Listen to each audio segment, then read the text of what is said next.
And now I have a tremendous pleasure in announcing our guest speaker today. I'm always excited to hear her speak because she has lots of great little nuggets. So please give a warm welcome to Melissa Harris.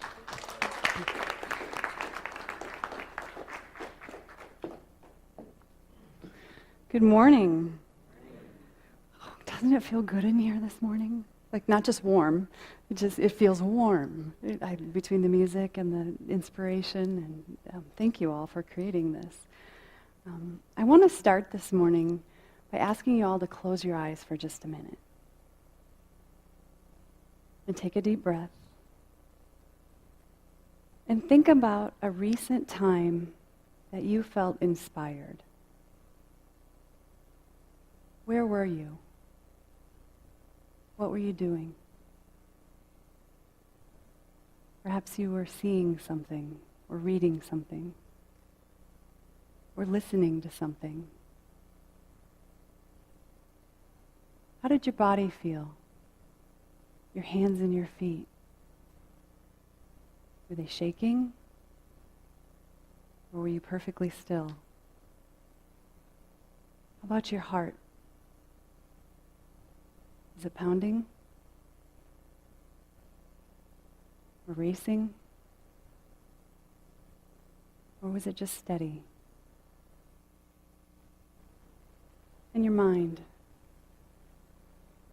What were you feeling in your head? Sometimes when I'm inspired, I feel a lightness, almost a spaciness in my head. What did it feel like? Just hold that memory for a minute. And when you're ready, open your eyes.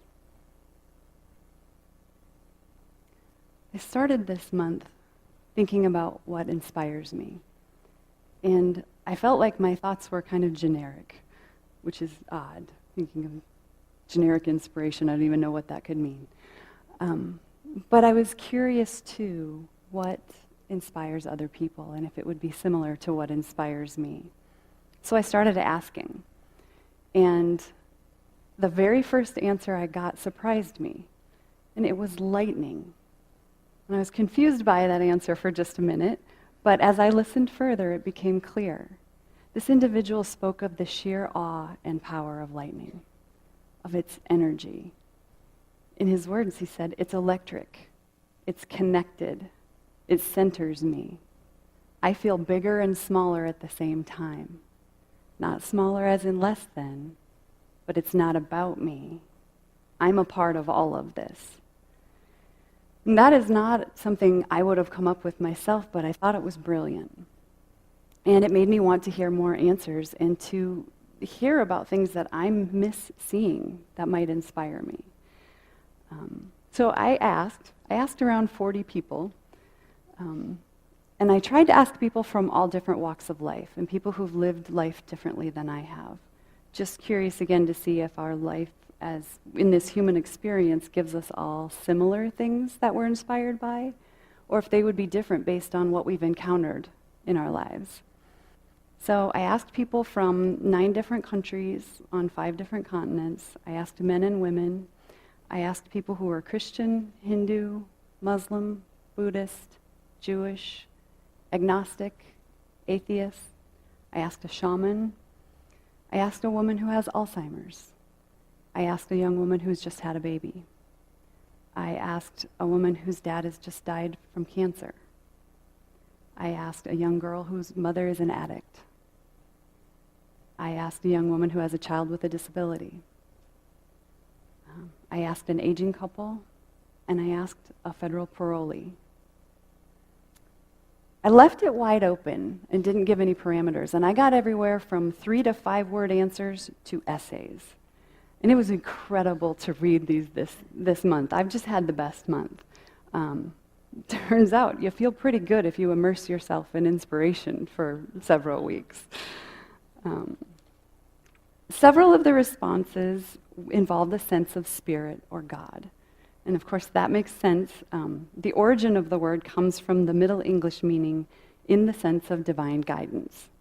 So I heard things like being with God every day, in every moment, being in spirit in every moment, seeing those I interact with as God or as spirit.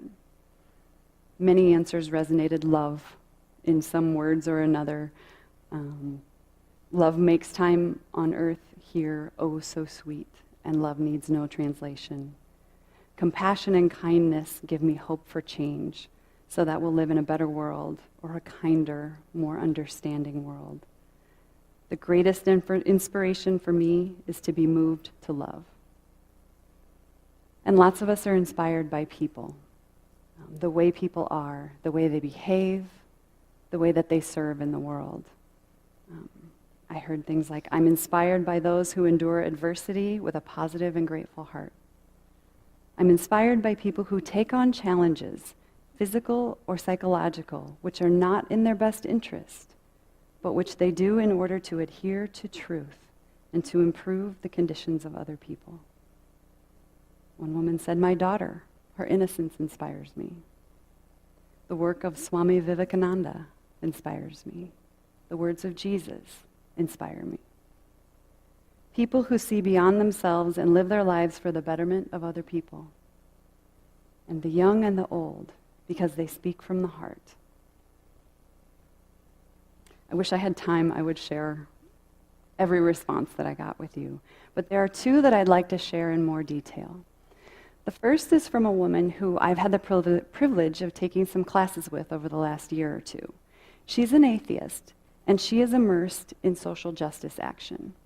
And when I say immersed, I mean immersed. She and her husband are sponsoring a person seeking asylum, which means they're involved in that legal process for that person. And if you've looked at that at all, that is no small thing.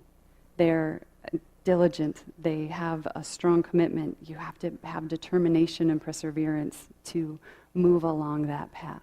This isn't rhetoric for this woman. She lives and breathes it. That alone inspires me. She also shared an essay that she wrote in one of our classes.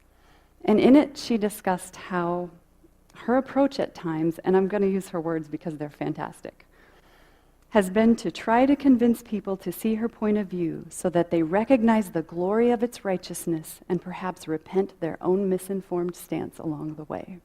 So you can imagine the kinds of response that she got with that approach. With anger as her motivation, she quickly became exhausted most of the time, and she recognized that she needed to find a different way. So on some reflection, she remembered the phrase, we need not think alike to love alike. And she realized that her approach could be with an open hand instead of with a closed fist.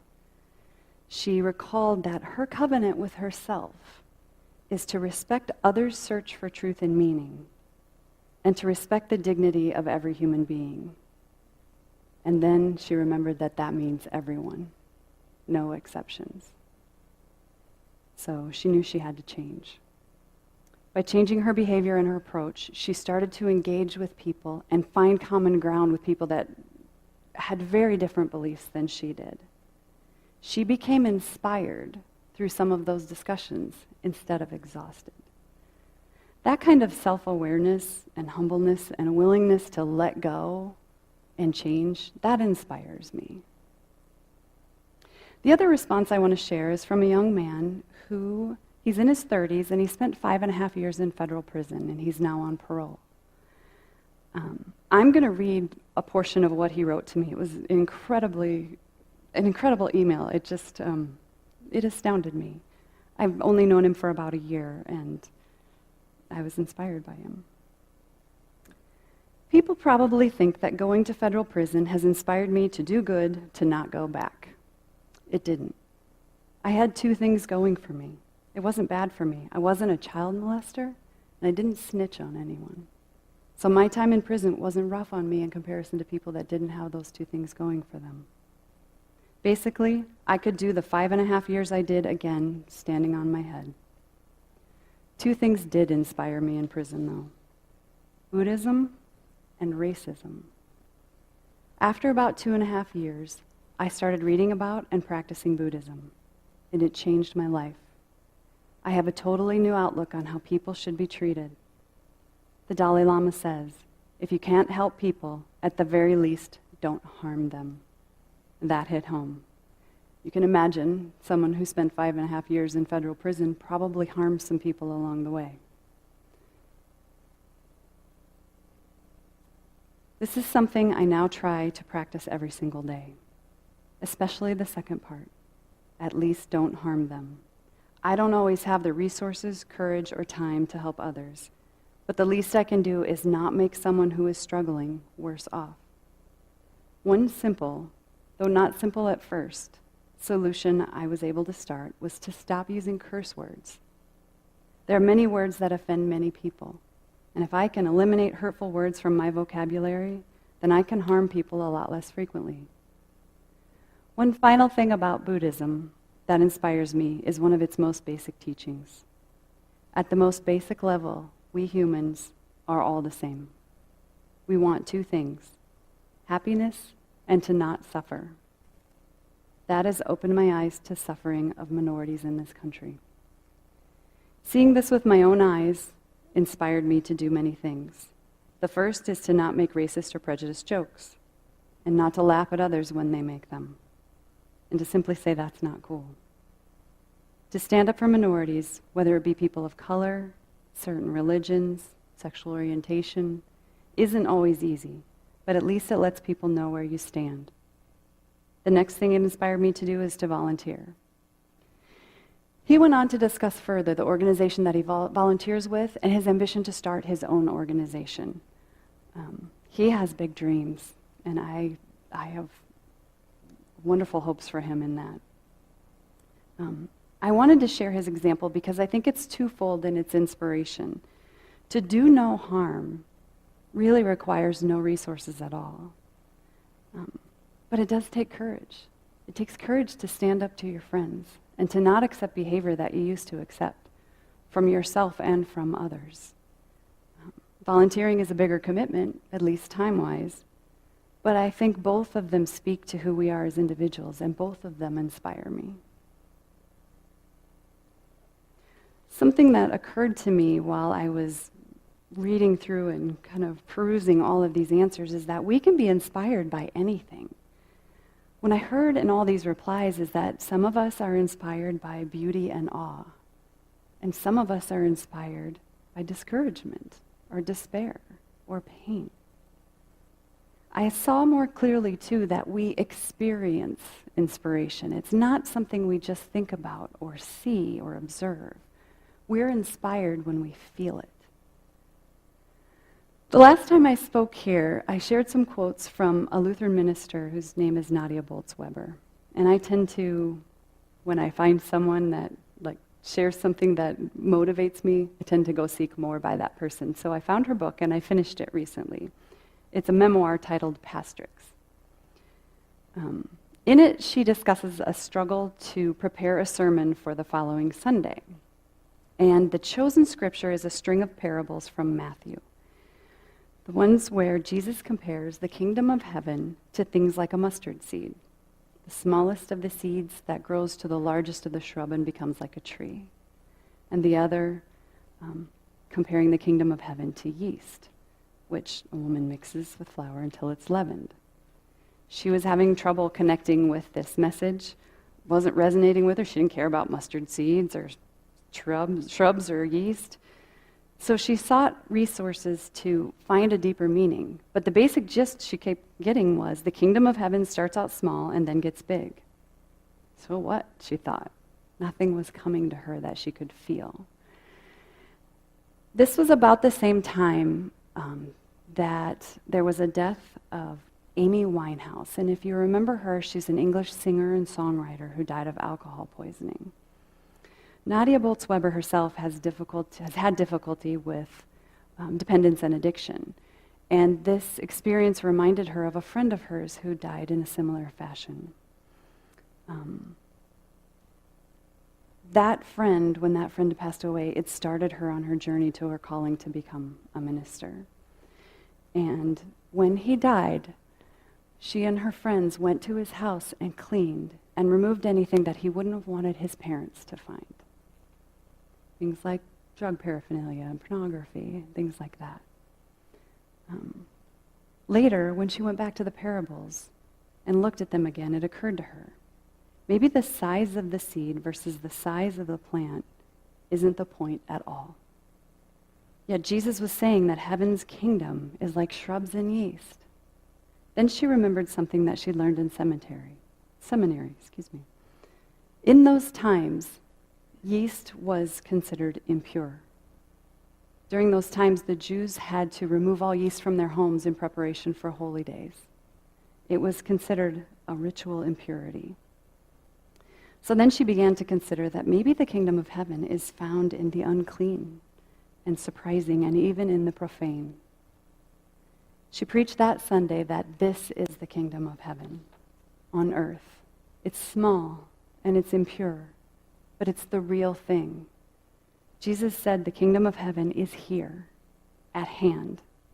Wherever you are, it's now, even in ways you'd never expect. Even in ways you'd never expect. This made sense to her. And it makes sense to me too. There was an experience last week, a week or so ago, that inspired me, and I believe it probably inspired thousands of people. It was born out of something like this: grief and despair. I'm sure you all heard about the young woman we lost in Ames a couple of weeks ago. A few days after her death, there was a vigil held on campus, and they live streamed it, so I watched some of it. And among several people who spoke was her boyfriend. And while I watched, and I cried while he cried, I also had to notice how his behavior was when he spoke of her. Although sometimes he was sad, there were other times he was animated and enthusiastic. When he spoke of their new relationship, their friendship, and when they realized they were in love, and of their first kiss, and of their plans for the future, for marriage and for children, and their relationships with each other's families, he smiled, he laughed. Even in his grief, he was inspired by love. A few days after that, we went to the Iowa State football game, and the fans, in honor of Delia, were all asked to wear yellow. It was her favorite color, and the stadium was filled with yellow. It was an incredible sight. Before the start of the game, there was a tribute to her up on the video board, and then we were asked to observe a moment of silence. You could have heard a pin drop in that stadium. 60,000 people were all quiet at the same time. There was something palpable in that silence. Everyone was silent to honor this one soul, someone who probably 59,950 of us had never met. That experience created a collective pause. We've heard pause a couple times here today. And I know I, for one, I drew in a long, deep breath. I was inspired in that moment. It was electric. We were connected. It centered me. I felt bigger and smaller at the same time. Reverend Cynthia mentioned last week that the world is crying out for more space. In that moment, we gave ourselves space. We all stopped and we felt something. This is inspiration. When we stop, we give ourselves space and we feel something. So as we draw to the close of September, this month with the theme of inspiration, I hope that you'll carry this forward into October and into the future months. I invite you all to consider what inspires you, and I'm even going to give you some homework. Ask people what inspires them. Have those conversations. Open your eyes and your ears to inspiration and feel it. Even if it's hard and sad, open your heart to it. Have those conversations and immerse yourself in inspiration. When I see you, I'm going to ask you if you did it, because I want to hear more too. So go into your days and be inspired. Be electric. Be connected. And remember that you're a part of all of this. Thank you.